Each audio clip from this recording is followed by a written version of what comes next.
Welcome to Building My Legacy podcast. This podcast is designed for leaders and entrepreneurs who want to leave a legacy and will provide strategies that focus upon key elements for legacy creation, determining your desired impact and its benefit, increasing your legacy's reach by engaging key stakeholders, planning, prioritizing, and executing. Here's your host, Dr. Lois Sonstegard. Welcome, everybody, to today's Building My Legacy podcast. I have with me today Jim Tamm. Jim is fascinating to me because he has spent a great deal of his time and his career in collaboration. He was senior administrative law judge with the state of California, where he was tasked with working with disputes, especially within education, but bringing various parties together and looking at how do you deal with this in a healthy way and get a result that everybody can live with and work with. He has written a book called Radical Collaboration, where he really spells out some of the steps that go into collaboration. And we'll put information about that in the show notes so you can all get a copy of that book. He has also been faculty of the International Management Program at the Stockholm School of Economics Executive Education Program, NASA's Management Education Program, Leadership Academy of the University of California, Santa Cruz, and the list goes on. So with that, Jim, I want to talk about why radical collaboration, what got you into that? And let's start there. And I want to know, radical. Why radical? Well, the level of collaboration that we were advocating when we first started this, I mean, now people realize that effective collaboration skills is not just a way to thrive, but it's a basic survival skill. I mean, if you can't collaborate internally, you will never be able to compete effectively externally. So, but people sort of recognize that now. But back in the late 1980s, early 1990s, when we were first talking about this, the level of collaboration that we were advocating was, in fact, pretty radical. And we found that organizations that were good at it produced pretty radical results. And so we thought, yeah, this is a pretty good way to describe what we're talking about. I want to just pause there. When you say they produced radical results, what does that mean? Well, for example, in the state of California, we reduced the amount of measurable conflicts, like the number of unfair labor practice charges, the number of requests for mediators or fact finders. We reduced that by 70%, 67% in almost 100 different organizations. Wow. That saved the state of California so much money that the state legislature created a nonprofit foundation to keep offering this in the public sector. I mean, this was a project that was born out of a collaboration between the state of California and the Department of Education and a couple of foundations, the Hewlett Foundation and the Stewart Foundation, where we were trying to reduce the level of labor management conflict in school districts. And so, you know, it produced those kinds of results. Trust went up, conflicts went down, saved money, built better relationships. And I think it not only was more effective for the individual school districts that we were working with, as far as improving the lives of the employees there and the administrators there. But I think that trickles down, and I think that made a huge difference in the effectiveness of the education that hundreds of thousands of kids got. So it was pretty radical. Oh, I think maybe it's going to be radical going forward, because we sure have a lot of vitriol right now amongst ourselves. Yeah. Can you talk about 5 essential skills to overcome defensiveness? Defensiveness, overcoming that being part of trust, I think, collaboration, and some of the other pieces. Tell us a little bit about that. Well, yeah, we came up with what we believe are 5 skills that are essential if what you're trying to do is create a more collaborative environment, a more collaborative culture within an organization, or if you simply want to become more successful at building collaborative relationships just as an individual. And it's both a skill set and a mindset. Okay. It's a set of attitudes and a set of competencies that you can learn in what we believe is a fairly short period of time and apply almost immediately. The first skill we call collaborative intention, and that's more the mindset. It's being able to stay focused on mutual gains in your relationship when somebody hits a speed bump, when somebody makes a mistake or does something that you don't understand. Can you stay in a collaborative mindset and get curious about what happened, or do you get furious about what happened? The second one is openness, because there's just a huge amount of research showing that one of the more important things you can do to improve the effectiveness of any organization is generally increase the level of openness within that organization. The third one, self-accountability. This is helping people within organizations see what kind of choices they're making. Now, a lot of times people feel powerless in organizations, like they don't have a choice. And so if we can get people to examine their own mindset, their own belief system about how much choice they have, and move up the scale just a little bit even, it can be very empowering to organizations and to the individuals themselves. The fourth one is self-awareness.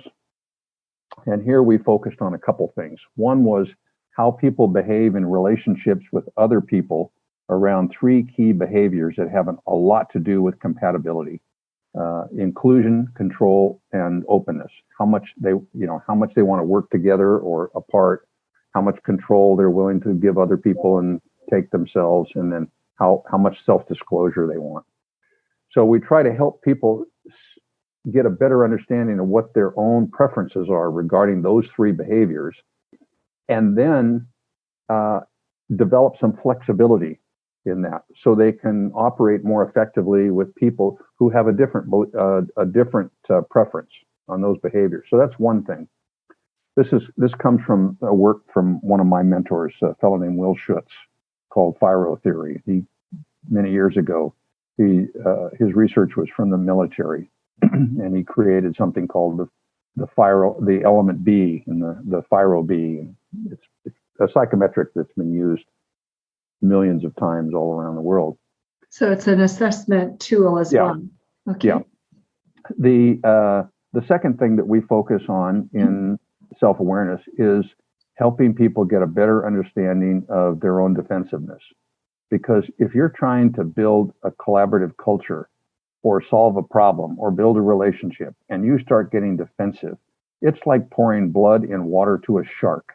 It's just going to create a feeding frenzy. And I've seen more people in high-end leadership roles be derailed by getting defensive than any other factor that I've ever seen in the 50 plus years that I've been working with people in organizations. So if we can get people to spot their own defensiveness at an earlier point in the process, before they've done damage, that can be very empowering for them. And then the fifth skill is negotiating your way through conflict and differences that are inevitable in any, especially long-term working relationship. If you don't have any conflict in your working relationships, it's probably not as productive a working relationship as it could be, because you're not having any stress points there to juice the creativity and things.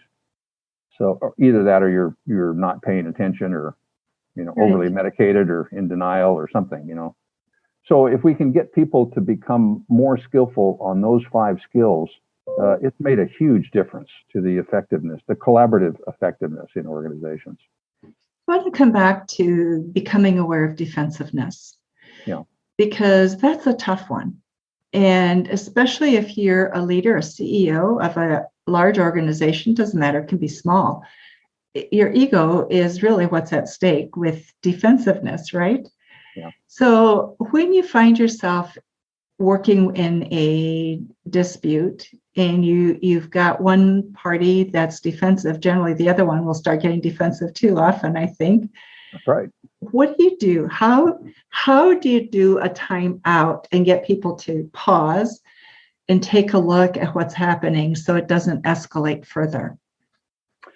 Well, the first thing we try to do is get people to understand what their defensiveness is about. See, most people think that when they're getting defensive, it's because someone is attacking them and they need to defend themselves from that other person. That's not what's really going on when we get defensive.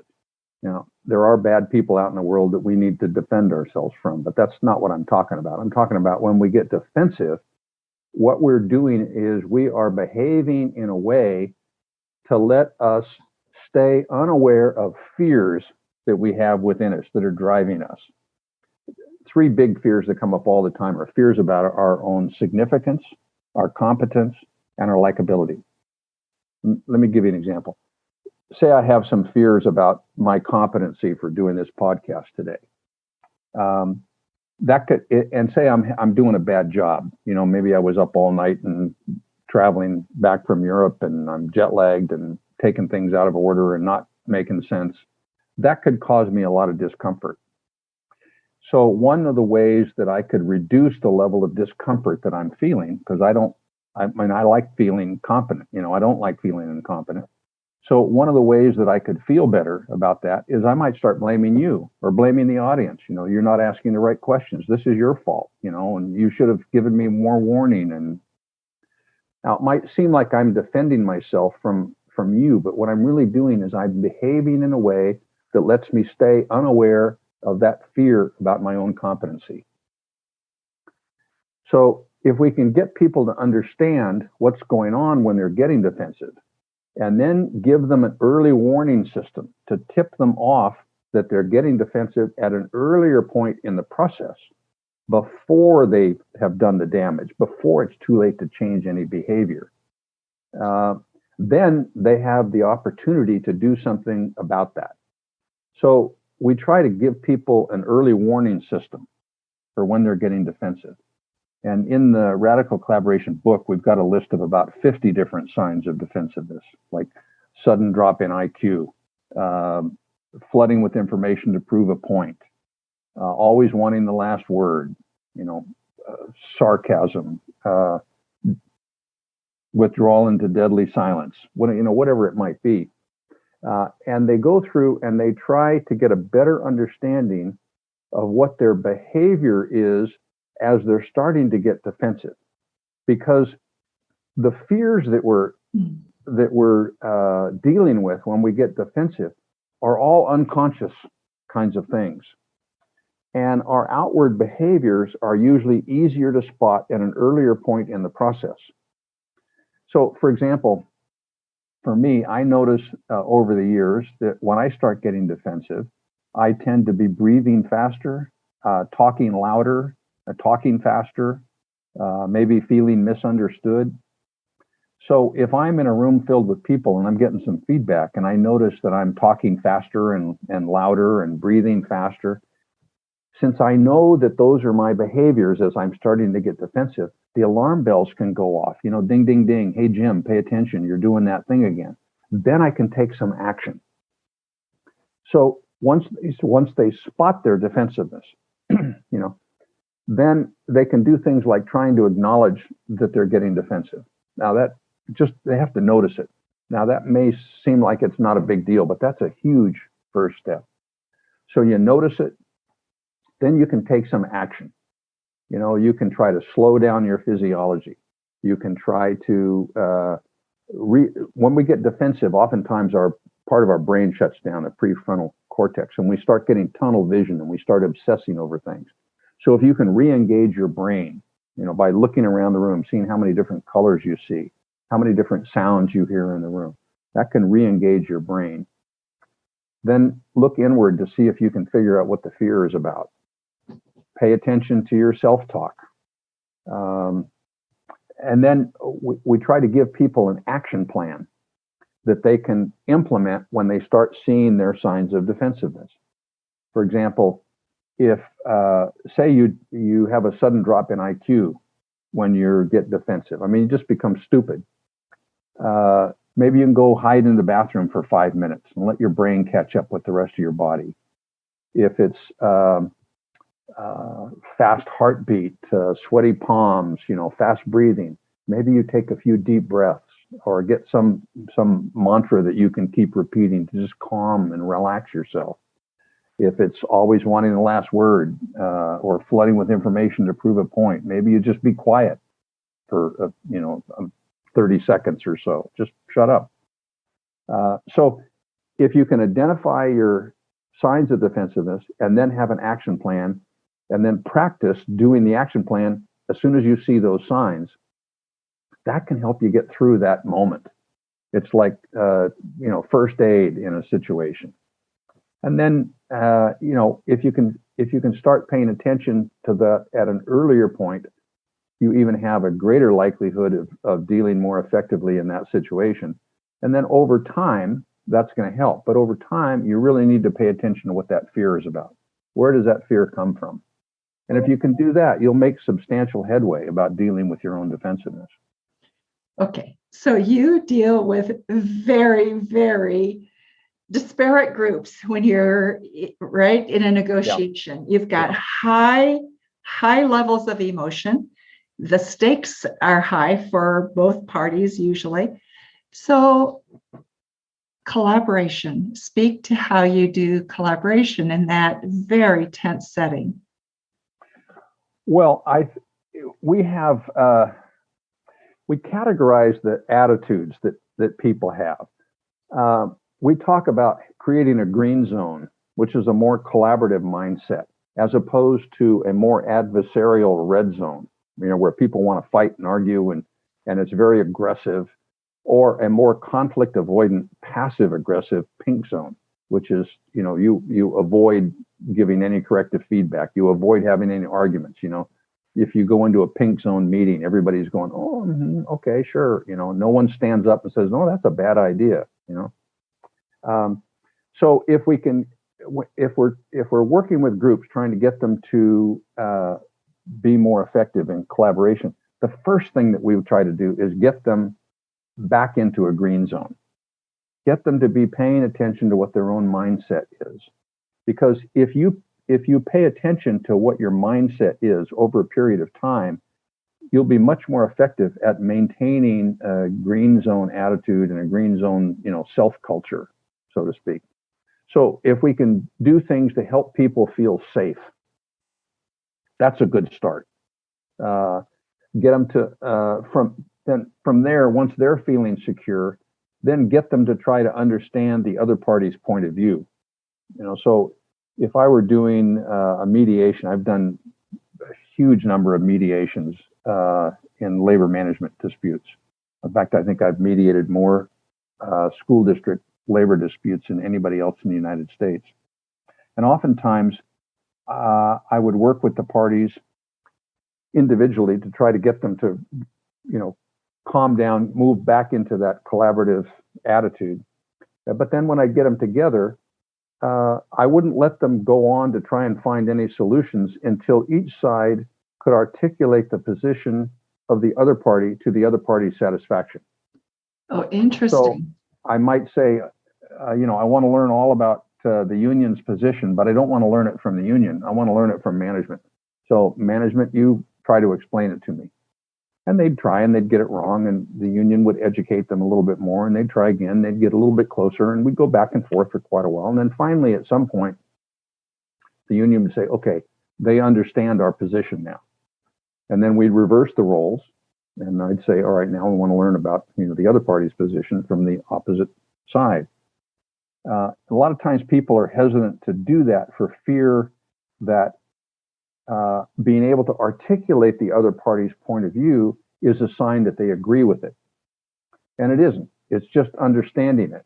You can say, this is what I understand your position is. And then I articulate it, and I can say, is that right? Yeah, that's right. Okay, now I have a different point of view. So now let me explain my point of view. So it's getting them in the right zone, the right mindset, and then getting them to understand the other party's point of view. If you can do that, then you're going to be making much easier progress by actually trying to solve problems. Can you give us an example of one of your best experiences in collaboration, when collaboration just really worked well? Oh, well, there was one particular school district that I worked with, where I had mediated a strike, and we did quite a bit of training with them, both labor and management together. And then the next year, they invited me back to their labor negotiations again. And if you didn't know who the parties were, you couldn't really tell who was representing labor and who was representing management, because everybody in the room, they were sitting, together. They weren't sitting on opposite sides of the table. They were sitting in a semicircle, mixed in together. Everybody in the room was concerned with how do we improve the situation for the teachers? How do we improve the situation for the district? How can we get more money? How can we build a bigger pie? What can we do to improve the situation for the students? They were all trying to take care of each other's interest.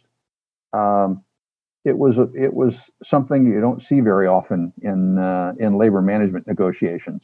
So that was a pretty good feeling to see something like that. Such a dramatic turnaround from a really ugly strike to a really strongly collaborative working environment. What's the worst collaboration you ever saw? Or failed collaboration? It's the lack of collaboration. There was one,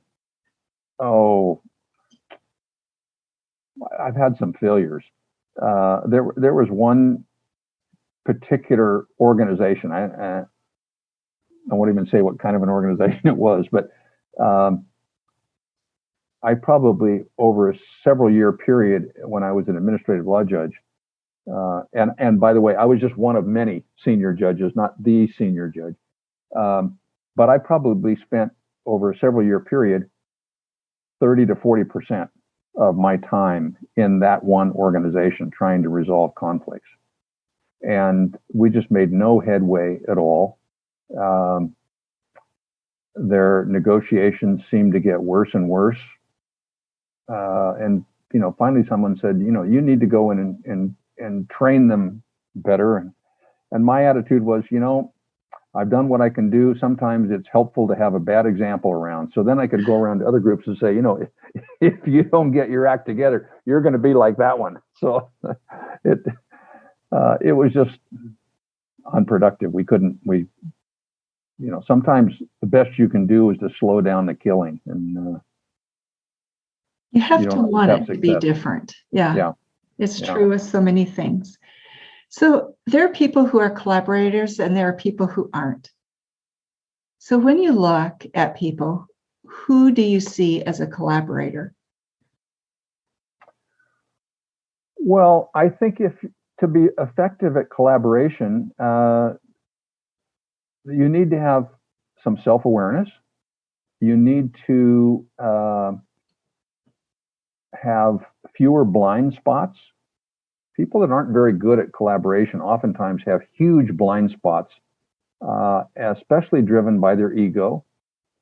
And so a lot of times people say, well, what does self-awareness have to do with collaboration? Well, it's because if you don't have good self-awareness, you're constantly going to be stepping into a difficult situation and making things worse, because you're operating from your ego and trying to protect yourself, and you're just constantly undermined by blind spot. It's like walking through a minefield, and you never know when you're going to blow up or what's going to happen.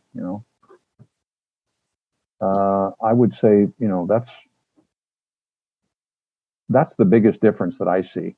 If people have greater self-awareness, I would rather have somebody that has more self-awareness and the right attitude than someone who has all the skills. Because we found when we first started out, one of the mistakes we made when we went out in the pilot program in California, this was back in the late 1980s and early 1990s.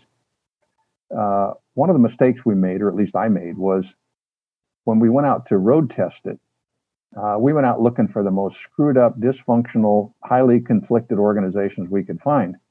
And so they had a lot of conflict. And I kind of thought, well, if we just teach them how to negotiate their way through conflict, that ought to solve their problem. And what we learned over the years was that we could teach people the best negotiating process in the world. And if they came to the table with a bad attitude or they got defensive, they were going to screw up any system that we could teach them. So gradually over the years, we've had to reverse the amount of time we spend on the negotiating skills and spend more time on collaborative intention and creating an open, safe environment and self-awareness and self-accountability, because it's these first four skills that make the fifth skill work, the negotiating and problem solving. Now, it looks like all the work is being done now when they're negotiating their way through the conflict. But you can't do that effectively if you can't stay in this with a green zone mindset. You know, if you can't create an open environment where people feel psychologically safe, where they don't have to defend themselves from saying what's on their mind. You know, if they don't have the self-awareness, if they don't have the ability to think about the choices they're making, you won't be able to solve things on a negotiating scale. You know, I think, so we talk about collaboration. Well, I collaborate. I work with so-and-so, right? We use the word many times very glibly without understanding what really makes collaboration work. And part of that is also there's a certain amount of permission that has to come from the responsible parties to allow it, right? Yeah. But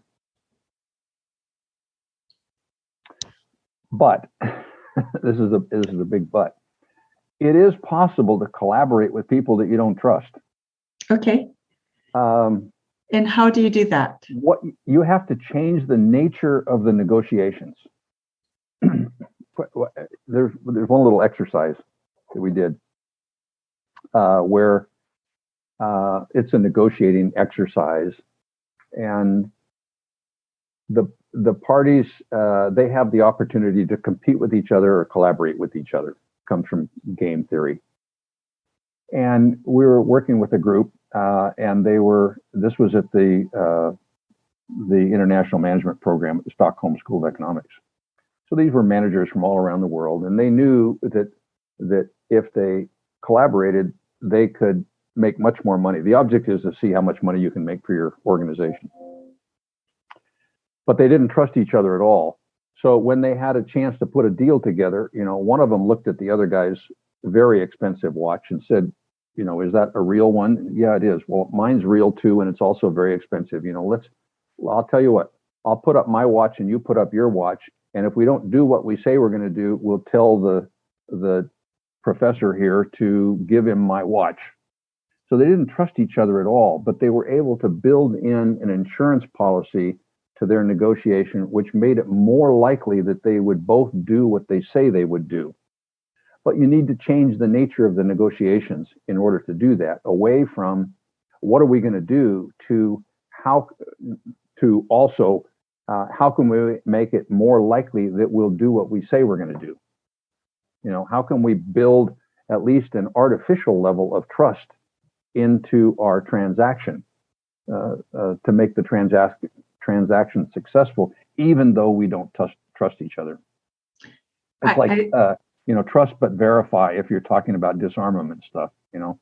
Yeah, you want to go into it with positive things, but a positive attitude, but you also want to have inspectors in looking at the weapons and make sure that they're disarmed. I appreciate that, Jim, because I think so many things that we do, we say it starts with trust. You look at Lencioni's work, which I love, absolutely love what he's done.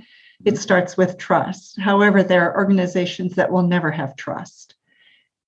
And how do you begin to help them move in a new direction and so what I hear you saying is you can put some building blocks out, some safety nets out that allows them to take those small steps Right. as they move forward. And we always encourage people, move towards people that are moving towards you. Look for other people who think like you do regarding collaboration, not necessarily think regarding the substantive issues, but regarding collaboration, and try to build alliances with them. And if you can build those kinds of relationships within an organization, if you can eventually get to the point where you have a critical mass of people that are like-minded in trying to solve problems and stuff, that helps an organization very much. If typically, though, if you're going to try to change the culture of an organization, we found that if you don't get the top folks on board, you won't change the culture of the organization. You can change a team, you can change a division or a product line or something along those lines, one plant or something like that. But if you want to change the whole nature of the organization, you better get the executive team on board too. So when we first started out, we wouldn't take anybody into this project unless they sent a critical mass of all the top leadership in the organization. So we knew that we were working with people who could make a difference. We had a lot of money then. We could make it very attractive. A lot of foundation money and state money. We don't have that now. So now we tend to be invited in. Someone is a plant manager or manages a particular team. So we go where we're invited now, and we can work with that part of the organization. But if you really want to change the whole culture, you better get a critical mass of everybody important on board. Jim, let me ask it differently. Is there a difference in how people approach collaboration in the US versus Europe versus Asia? You've worked all over the globe. Yeah. What do you see are differences? I see some differences. I see more similarities than I see differences, but there are some differences. I've spent a huge amount of time in Sweden. In Sweden, they love collaboration just for the sake of collaboration. They think it's a good thing, and they'll sit around and talk an idea to death to make sure everybody is on board, just because that's what they like to do. When the book first came out in Chinese, and I spent a lot of time in China, I saw it was very different. I mean, they couldn't care less about collaboration for the sake of collaboration. Their interest was they could see very easily that the fastest, easiest, quickest, least expensive way to become more competitive was to be good at collaboration. I mean, they really got that kernel that you can't compete externally if you can't first collaborate internally. So they had very different attitudes about it, but they were still very interested in it. So there are some of those differences like that. There are other cultural differences too. Like you mentioned earlier that you've done a lot of work in Japan, and I worked for a Japanese company for a while also.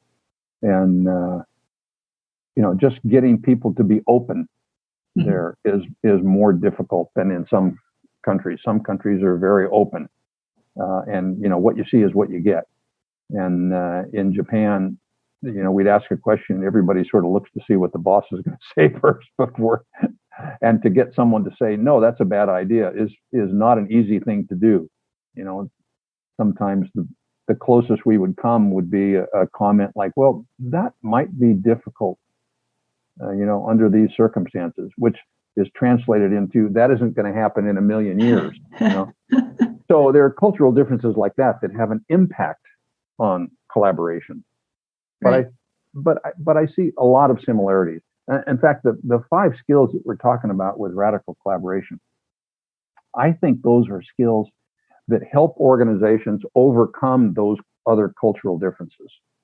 If you can get people to be focusing on what their underlying interests are, if you can get people to be paying attention to their own attitude about is it a collaborative attitude or is it a defensive, conflict avoidant or more aggressive, hostile attitude, that's a big deal. That'll make a difference.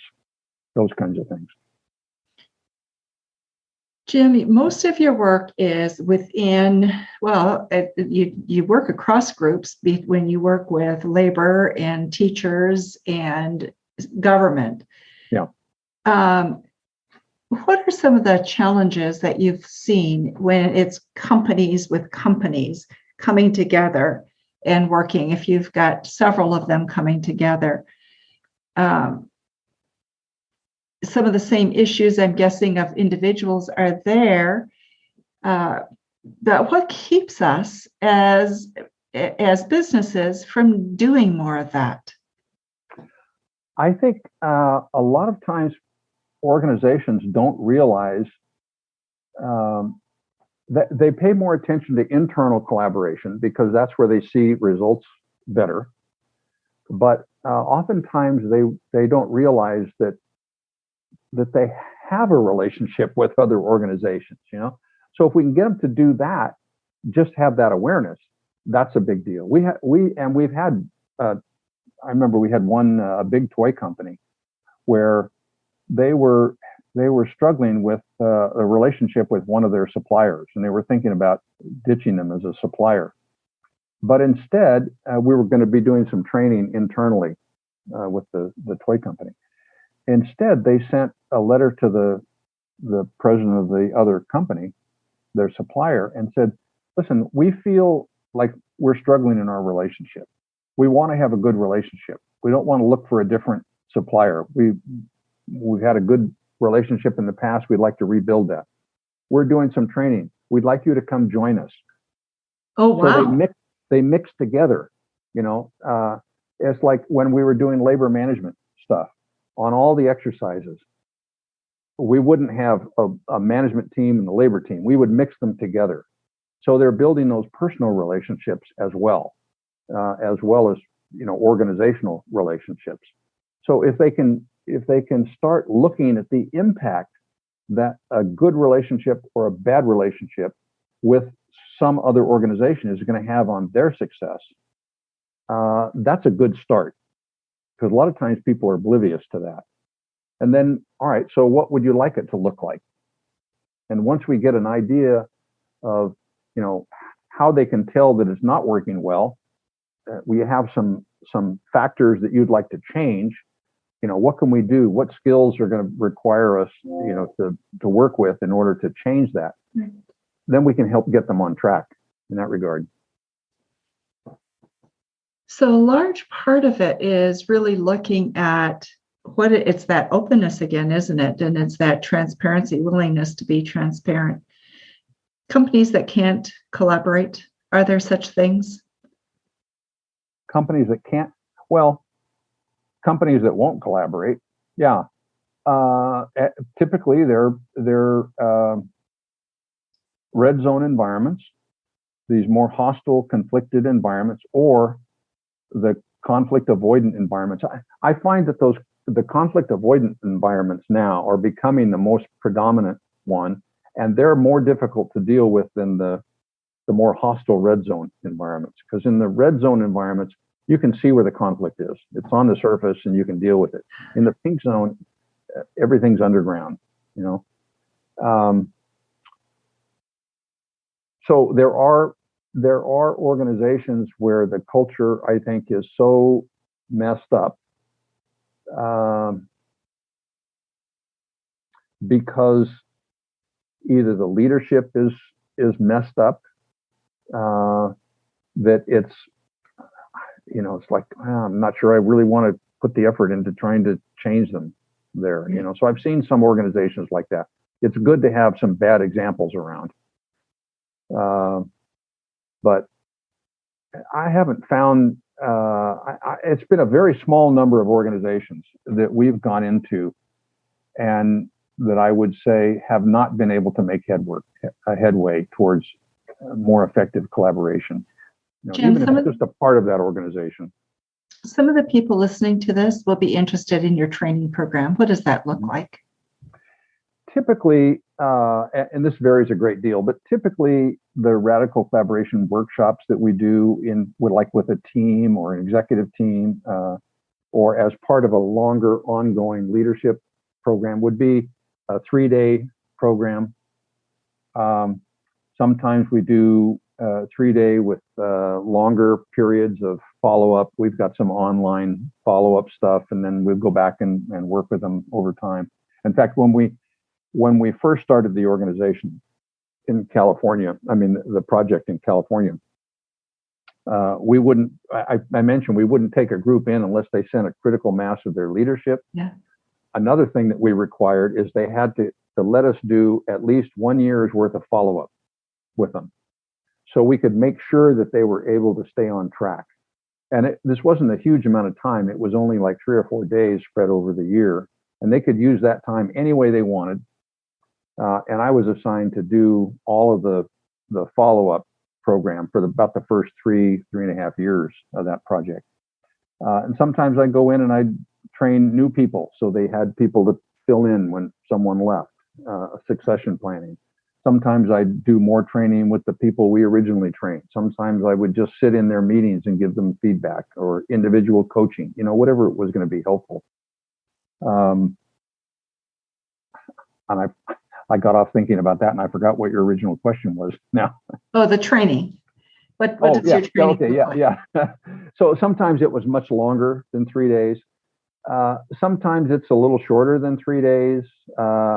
When I'm doing work in a longer ongoing training programs, usually high-end leadership programs, sometimes I'll come in and do 2 days as part of a 6-month program, something along those lines. But basically, I would say it's a 3-day, very hands-on, very active, interactive program. Typically, we'd have, I would say between 16 to 20, 24 people maximum in the training program. Preferably, if we can get them off-site, so they have, time in the evening to get to know each other better, build those relationships. But it's very active. We go through all the 5 skills. It's some lecture, but very little lecture. Mostly it's interactive exercises, and then strong debriefing sessions afterwards. Why did you make this decision in that particular instance? How does this show up in your own organization? Things like that. Jim, any last words that you want to leave with the audience on what your work is and about your radical collaboration program? Well, a good start is to take a look at the TED Talk about defensiveness. We will put a link in for that in the show notes so people can get it, and you'll get a wonderful view of the green zone and the red zone from that. So, yes, that was before we added the pink zone. But that'll be good. That'll give you a quick hit. It's only 14 minutes or so. The book is also, we've come up with a second edition now, and it's been a very pleasant surprise to me. It's been on the top seller list in about 6 different categories on Amazon for about 16 years. So it's been it's a good help to people.